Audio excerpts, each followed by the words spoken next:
राधे राधे। देखिए, आज हम बताएंगे आप लोगों को भागवत गीता के बारे में। मतलब हमने इसके बारे में आपको पहले भी बताए हैं, लेकिन कुछ थोड़ा अलग बताएंगे कि भागवत गीता को सर्वप्रथम किसने सुना और किसने सुनाया और क्यों सुनाया। यह बात ध्यान से सुनिए आप लोग। जिसको भी हमारा सत्संग अच्छा लगे और लोगों तक शेयर करें और लाइक करें, कमेंट करें।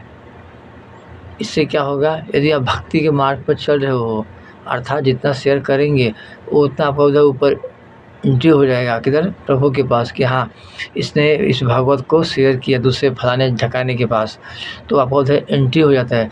जब ऊपर जाएंगे तो यमराज जी देखेंगे, आपका हिसाब किताब करेंगे कि फलाने ने फलाने का सत्संग जो है शेयर किया था, तो इसके जो ज़्यादा पाप है थोड़े से कम कर दो, तो आपके पाप थोड़ा कम हो जाएंगे। यह बातें पुराणों में लिखी हुई है। आप लोग को हम हमेशा कहते हैं कि आप लोग हमेशा पढ़िए, नहीं पढ़ सकते हैं तो कम से कम उसको आप सुना कीजिए, सुनकर दूसरों तक शेयर करें। यही मौका है कलयुग में आपको पुण्य का, बाकी तो सब कुछ भी उपाय नहीं है। तो कलयुग आया राजा परीक्षित के टाइम पे, है कि नहीं। कलयुग आया राजा परीक्षित के टाइम से, तो बहुत उसके कलयुग मतलब बहुत तकलीफ दे रहा था लोगों को। तब राजा परीक्षित को जो है 7 दिनों में मरने का श्राप मिला। राजा परीक्षित को 7 दिनों में मरने का श्राप लग गया। अब इसका हल कैसे किया जाए, कैसे करें कि इसका समाधान हो जाए। तब श्री सुखदेव भगवान ने भागवत सुनाई राजा परीक्षित को। अच्छा, पहली बार भागवत गीता सुनी थी राजा परीक्षित ने सुखदेव जी महाराज के कारण। इसकी संरचना किसने की? वेद व्यास जी ने किया। वेद व्यास जी महाराज ने इसका संरचना किया और राजा परीक्षित ने सुने सुखदेव जी के कारण, तो उनकी गति हो गई। तो यदि हम एक पलड़े में भागवत रखें और एक पलड़े में रुपया, पैसा, सोना, चांदी जो भी आपका वो रखेंगे ना, तभी भी भागवत का पलड़ा भारी रहेगा हमेशा।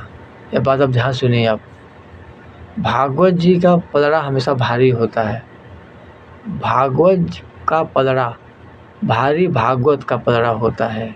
भार है ना, इसके लिए हमेशा भारी रहता है। आपका रुपया पैसा हमेशा भारी नहीं रहता है, समय समय की बात है, समझे। तो इस तरह सुखदेव जी ने राजा परीक्षित को भागवत सुनाई, तब उनकी सदगत हो गई।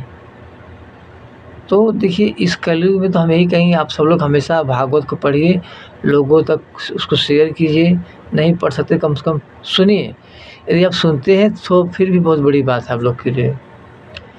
अब जैसे कि मृग जंगल में रहता है, लेकिन वह कस्तूरी के खुशबू से इधर उधर भटकते रहता है कि कहाँ खुशबू है, कहाँ है। कभी इधर जाए, कभी उधर जाए, कभी आगे जाए, कभी पीछे जाए, हमेशा ऐसा घूमते रहता है। हमेशा घूमते रहता है वो। कौन? हिरन। इसी तरह आप और हम हैं, इसी तरह हम सब हैं। ईश्वर आपके और हमारे अंदर है, लेकिन हम जाते हैं मथुरा जाते हैं, काशी जाते हैं, अयोध्या जाते हैं, फलाने ढकाने जाते हैं। एक बार आप अपने अंदर झांक के देखिए, ईश्वर आपके अंदर मिलेगा। तो कस्तूरी की खुशबू से हिरन हमेशा घूमते रहता है, इधर है उधर है। तो एक बार एक साधु जी से मिल गए। क्यों रे हिरन, क्या कब से तू ढूंढ रहा है, तुझे क्या है, कब से तुझे देखा तू परेशान है। तो हिरन बोलता है, महाराज जी मुझे कस्तूरी खुशबू आ रही, कब से मिल नहीं रहा है मुझे। तो महाराज जी क्या बोलते हैं, अरे मूर्ख, तेरे अंदर ही कस्तूरी है, तो कहाँ ढूंढ रहा है। बोला क्या बात कर रहे हो राजा जी। महाराज जी होता, हाँ बिल्कुल सत्य बोल रहे हैं, तेरे अंदर कस्तूरी है। तब उसको आभास हुआ कि कस्तूरी हमारे अंदर है। ठीक इसी तरह इंसान भी है, भगवान जो है उनके अंदर ही हैं। बोले जैसे कि हमारा चैनल है मानव सेवा ही ईश्वर सेवा है। अरे मानव की सेवा करेंगे खुद ही आपको ईश्वर मिल जाएगा। यदि आप मानव की सेवा करते हो खुद ही आपको ईश्वर मिल जाते हैं। लेकिन आज के ज़माने में लोग कोई किसका होता नहीं, जहाँ पे रुपया पैसा देखेंगे लोग वहाँ पे चले जाते हैं। ये आपको रुपया पैसा कुछ भी काम आने वाला नहीं है। एक बात सुन लीजिए आप, कुछ भी काम नहीं आने वाला है। सिर्फ ईश्वर का नाम ही आपको काम आएगा, बाकी कुछ भी नहीं काम आएगा। सब माया मोह का पर्दा है हमारे पास पड़ा हुआ है, सब चले जाएगा। एक ईश्वर का नाम ही आपके पास रहेगा और कुछ भी नहीं रहेगा। हम रुपए पैसे के लिए दूसरों का मर्डर कर देते हैं, चोरी करते हैं, ये करते हैं, वो करते हैं। किस लिए? लोगों का ज़मीन हड़प लेना, घर द्वार हड़प लेना। आजकल लोगों की बात छोड़ो, भाई भाई भी भाई का नहीं होता है, वो भी रुपए पैसे के लिए अपने भाई को मरवा देता है, अपने माँ बाप को मरवा देता है कि नहीं? तो देखिए हम आप लोग से एक ही विनती करेंगे, आप लोग हमेशा भागवत जी को पढ़िए। भागवत से हमेशा ज्ञान प्राप्त होता है कि नहीं? तो इस तरह सुखदेव जी ने राजा परीक्षित को भागवत सुनाई, तब उनका जो मंगल हो गया।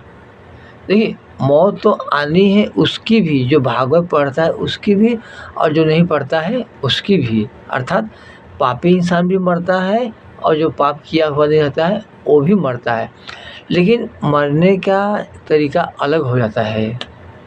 जैसे कि जो पापी इंसान रहेगा उसकी ऐसी मौत होगी कि उसके बॉडी का एक टुकड़ा नहीं मिलता है। लोग ऐसा बोलते हैं ना, अरे ऐसी मौत मर गया कि उसका बॉडी का एक टुकड़ा भी नहीं मिला, है कि नहीं? तो इसीलिए यदि आप भक्ति के मार्ग पर चलेंगे, देखिए आप भक्ति के मार्ग पर चलेंगे तो आपको थोड़ा कष्ट होगा, लोग आपका मजाक उड़ाएंगे। लोगों की बात छोड़ दो, उनकी बातों पर आप ध्यान जरा भी नहीं देना, उनका तो काम ही कहने का। अरे जब भगवान के टाइम पे भगवान का लोग मजाक उड़ा दिए, किसी भगवान का, सीता माता के ऊपर कलंक लगा दिए, तो आप हम क्या है कि नहीं? तो ये लोग सांसारिक लोग किसका भी नहीं होंगे, ना आपका होंगे ना भगवान का होंगे। इनका काम ही है कहना, लोगों का मजाक उड़ाना। तो इस तरह सुखदेव जी ने उनको कथा सुनाई, भागवत सुनाई, तो उनका कल्याण हो गया।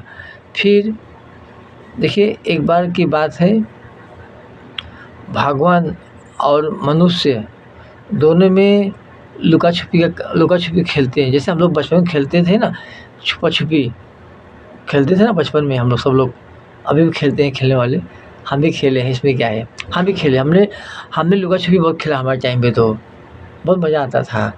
अगर शनिवार को हाफ डे स्कूल का रहता था हमारा, शनिवार के दिन हाफ डे और संडे को छुट्टी रहती थी, तो हम क्या करते थे, शनिवार के दिन आके स्कूल से आके हाथ पैर धो के खाना खा के फटाफट हम होमवर्क कर लेते थे अपना, जो भी स्कूल का होमवर्क था कर लेते थे।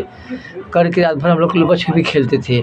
क्यों खेलते थे रात भर? क्योंकि दूसरे दिन रविवार था, अर्थात छुट्टी का दिन था, संडे के दिन, तो हम लोग मस्त खुश होते थे, बहुत आनंद आता था, वो बात कुछ अलग थी। तो बचपन में जो लोग हैं, अभी भी जो बच्चे हैं, वो लोग लुका छुपी खेलते हैं। इसी तरह लुका छुपी का खेल जो है भगवान जो है मनुष्य के साथ में हो रहा था। तो जैसे टॉस होता है ना, तो भगवान ने बोले भाई आप लोग पहले हमें पकड़ोगे कि पहले हम आपको पकड़े लुका छुपी के खेल में? तो मनुष्य क्या बोले, नहीं पहले आप हमें पकड़िए, हम आपको हमें पकड़ेंगे, पहले आप हमें पकड़िए। अब भगवान तो अंतर्यामी है, समझते हैं आप लोग, उनको सब कुछ मालूम पड़ जाता है। तो उन्होंने पहले क्या किया, भगवान जी ने ठीक है आप लोग छुप जाइए। तो कहाँ छुपा?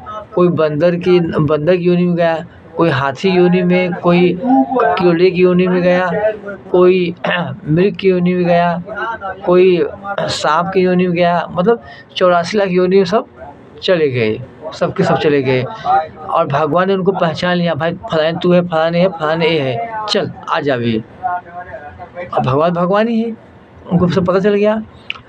तो भगवान ने इस तरह उनको ढूंढ निकाला। भगवान बोले अब तू मुझे ढूंढ के दिखा तो मैं तुझे जानूं, अब तू मुझे ढूंढ के दिखा तो मैं तुझे जानूं। मैं तुझे पकड़ लिया, मैं तुझे पा लिया, तू कहाँ है? तू 84 लाख योनियों कब से तू घूम रहा है, अब तू मुझे पकड़ के दिखा। तब भगवान ऐसे जगह छुप गए कि जहाँ हम पहुँच नहीं पा रहे हैं। अर्थात भगवान हमारे मन के अंदर है, हमारे अंदर भगवान है। ये हम भगवान के चक्कर में हम लोग कहाँ चले जाते हैं, है कि नहीं? तो देखिए जितना हो उतना आप शेयर ज़रूर करें, बाकी आगे वीडियो हम कल डालेंगे, कल आप लोग देखिए, ठीक है? राधे राधे।